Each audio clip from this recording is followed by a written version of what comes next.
Hello, brother. Happy birthday. I was thinking the other day, my big brother, Bobby L. Macy, has been a huge influence in my life. And you know what? Some of your friends feel the same way. One of Bobby's greatest qualities is the fact that he's an encourager. And he's so smart. Yeah, he's an entertainer for sure. He'd make a great politician. And he's good with folks. And he was like a little brother that I never had. What Bobby is that guy that anybody can call. Bobby's that guy that you get stuck in the middle of the night, you need something, you're going to call Bobby. So Bobby's that guy. He always wants to do something. That's the thing that Bobby does. That's what Bobby does. He's that guy. You were responsible for my first musical interests.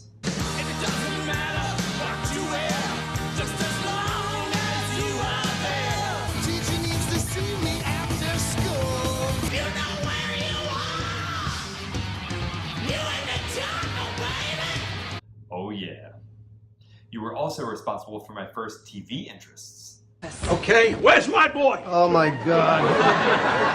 I'm sitting at home reading a periodical, and this is the call I get. My son is a bootlegger. I love a man who loves a good cigar. Huh? And all my men love the big bandito. And a woman loves a man with the big bandito. Even the first movies I remember watching at 5 or 6 years of age, I remember watching them with you. This is crazy, this is crazy, this is crazy. I'm a chain belt in Kung Fu. Bruce Lee was my teacher. Watch this. What? Is that you, Bush? Yes. So thank you, Bobby Macy. Thank you for helping me style my hair the right way.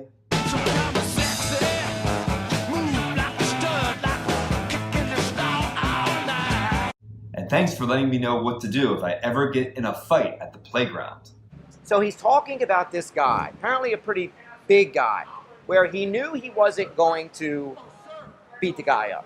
Bobby decided that the way for him to handle the situation, if he had to, and these are Bobby's own words, that Bobby was actually going to grab a hold of this guy's nuts and just bite him. Well, thanks for being a great big brother. Without you, I'd just be a jealous, lazy bum. Where'd I get that line from? You're just a jealous, lazy bum. Well, anyway, a fun part of this has been to see Emily's reaction to all the different footage. What's the most interesting thing we found out so far? Oh, there's a lot of stories. So we went to the Ozzy concert, and Bob couldn't pee in front of everybody, and they found out that at the back of the parking lot there was a place you could go over the fence, but they knew it was very muddy and very wet. To avoid being around everybody, he jumped the fence, Went down the hill a little bit. slid down the hill, And went into the mud. Knee deep in mud. And we heard like a scream. And we looked down, and there he is. Covered in mud. Deep in mud. What some people were wearing, that was probably, he looked probably really good. Probably neat black effect. Yeah. You know? I didn't know about the poop in the bed. I've never heard that one before. There was a period where Bobby couldn't figure out what the smell was in his room. He tore that room apart. Couldn't find it.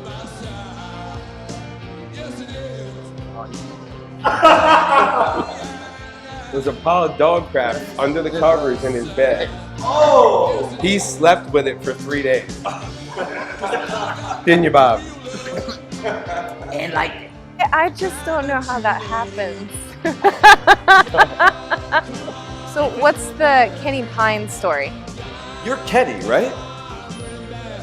No. So Bobby was setting Kenny up, and my wife had a friend of hers named Tracy. And I don't think she talks to us anymore, so I don't know. yeah, it didn't go well. Because you have a list of requirements for ladies. No cankles. No cankles. Good. Tell me what a cankle is. A cankle is from knee to foot in a straight line. That is a cankle. I see. Tell me the second thing. I would say non-smoking. I can't handle a smoker. No smokers. Not even. So what if the girl is just smoking when they're drinking? That's disgusting. So what's the third thing?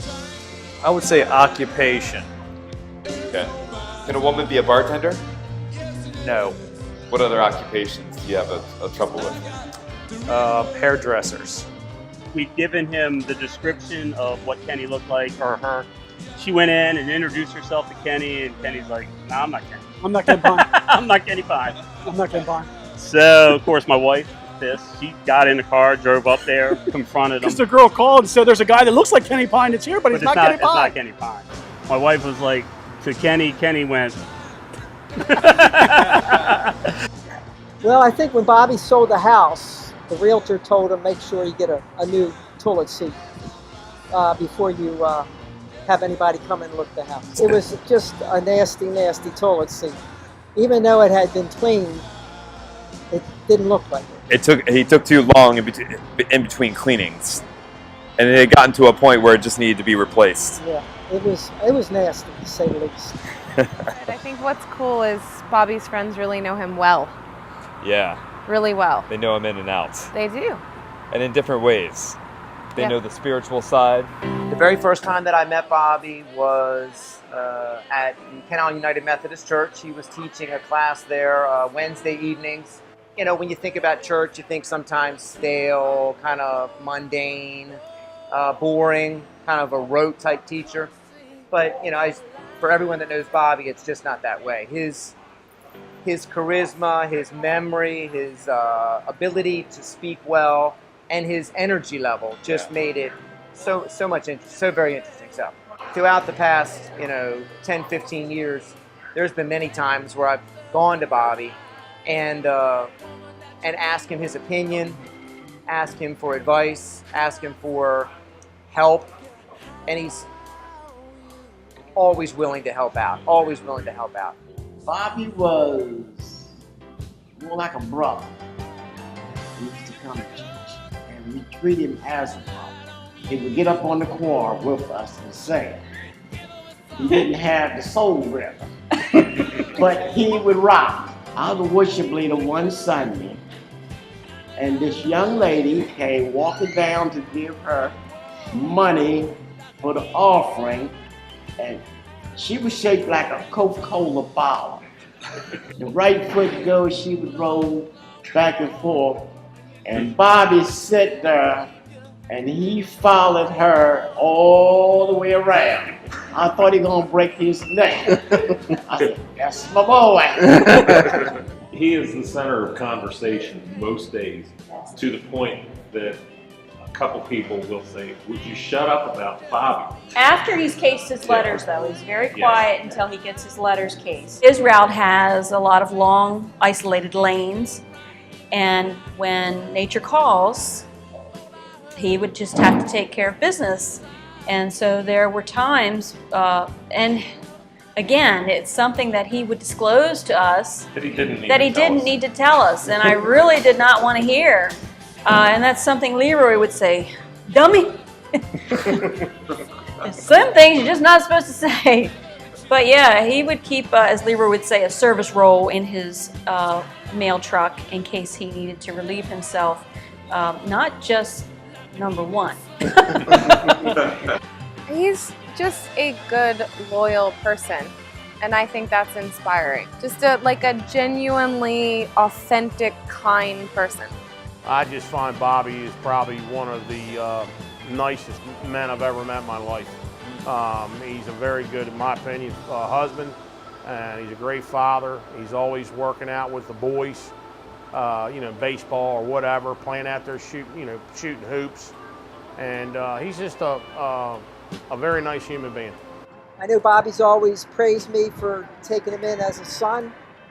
I've always thought of him and Kim, as my own kids, and I'm really glad to see that he's taken Caleb in actually like a son.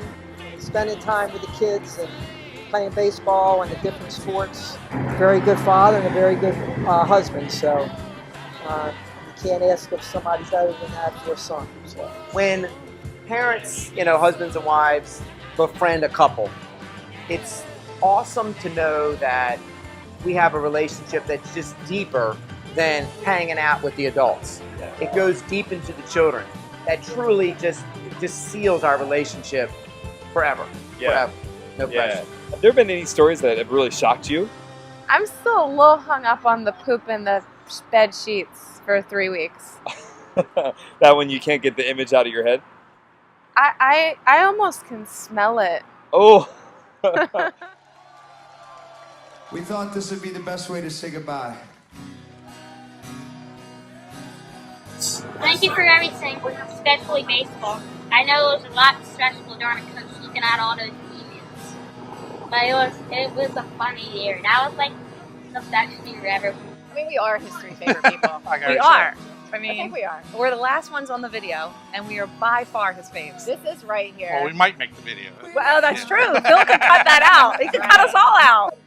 One time, he went to Dunkin' Donuts. He said, instead of Munchkins, he said McNuggets. How'd you meet Bobby? Well, I met Bobby in church. I was shit. there for my first time ever in church. No, Bobby's born but again. I think that's funny. Okay. He's a born again who drinks a lot. And the one thing that I did notice is that he was a very nice and good-looking guy, but he had a mullet. Oh, and the mullet, right. My mom introduced me to him, and as we left, I said, wow, he was nice and he's pretty cute, but the hair, that's got to go. He's got a mullet. He does not believe he had a mullet at all, but it truly was for a very long time, and I had to do a lot of work to get him to get away from that mullet look. Yeah, Captain. Oh, who lives in a pineapple under the sea? SpongeBob SquarePants. Does anyone want a bonbon? Oh yeah, Mr. Krabs. Oh yeah. If you can't go out with Bobby and have a good time, there's definitely something wrong Oh, with you. you're dead. Yeah, you're dead. Something's wrong with you. Yeah. He's a good time. He's a good time. Always in a good mood. Always happy. Looks at the bright side of everything, unlike his wife. Right. Feeling good, Louis. But there was one time when Bobby saved my life. We were in New York City. Brian is a subway fanatic, train fanatic. Like if there's a train to catch and we're 5 minutes away and can run there in 5 minutes, he's going to catch it. So I, of course, was in similar shape I am now, so I'm not the fastest guy in the world, and I can't run long distances. But luckily that night, Bobby was too intoxicated to keep up also. So he probably saved my life because I had to keep stopping and catching my breath. So Bobby, because we would be like a block ahead, and I'd wait one end of the block, Brian's running a block ahead, and then here would come Bobby, stumbling around the thing, his eyes all big and wide, looking around like he's lost in the city. That was a... How did he save your life? Well, I stopped. If I had tried to keep up with Brian, I would have died. Oh, you would have died. Okay. I would have had a heart attack. Yeah. Are you trying to give me a heart attack? I do really believe that it's a good thing to be very clean and actually... Hygiene's just not his thing. When we went on a family trip to Nag's Head. I remember that family trip to Nag's Head. What do you remember from that? Well, I don't think Bobby, and he had a room to himself. He was single at the time. Single at the time, and I don't know if he took a bath that week, other than him going into the ocean. And I don't know if he even was sleeping on any sheets. He was not sleeping on any sheets. And I think that was pretty bad, but I guess he kind of got through that. And it's work in progress. Maybe the next 50 years. Yeah, it could happen. Cleanest he'll ever be is when he's in a nursing home. You smell. I smell? Penelope, do you realize where I've been since yesterday? Some other issues there too is that Bobby has come home and not remembered where our toilet is. Located at all. At Right. all, and I'll be sleeping, and possibly he might be peeing in a trash can. In the bathroom. Or drawer. Or Yeah. he, headed to the window of our bedroom and, know, was going to possibly be in the corner there until I redirected him. So there's clearly some issues when he gets home on long evenings. Are you serious? Tried to blame my dog one time for peeing on our carpet. Oh, yeah. However, he noticed as he was telling me that he thought it was Butch, that his pants were soaking wet. That's disgusting. He's a wonderful big brother. He's very loving. He's always there for you. He'll take your call. Of course, I think he always takes my calls because he's hoping I'm going to say, let's go to lunch. One time we were on a boat with Bobby's friends. We were all drinking a lot. And one of the guys wanted to go swimming, and it was evening, and he said he was going skinny dipping, and I thought it'd be great if I went skinny dipping too. So I went skinny dipping and jumped off the boat, got naked in front of all Bobby's friends, and did apparently like a frog leap, not even like a cool swan dive or maybe a pencil. And Bobby was highly stressed that I was going to drown, and all that was going through his mind is how awful it was going to be for him to have to dive in there and save his naked sister. And Mom wanted me to tell you that she's sorry you shouldn't be here to do the video with you, Bob, but she wasn't feeling well tonight, so she just told me to say hey and happy 50th, and we look forward to being at your birthday party.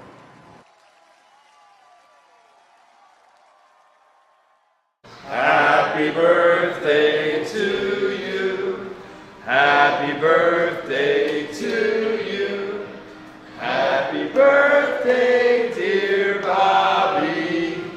Happy birthday to you. Love you, Bobby. Hope you have a great 50th. I love you, buddy. Happy birthday, Bob. Bobby. We love you. Happy birthday, Bobby. We love you. Happy birthday, Bobby. We love you. I love you, brother. Happy birthday. I love you. Happy birthday. Happy birthday, Bobby. I love you. I love you, Bobby Macy. You're a great man. Love you, Bobby. Bobby, I just want to say happy birthday, happy 50th. I am so happy to be your wife, and I hope you have a wonderful, wonderful birthday, and I love you. Well, thank you again, Bobby L. Macy, for being the best big brother a guy could ever ask for. It's obvious that you bring so much joy to so many people's lives. Happy birthday.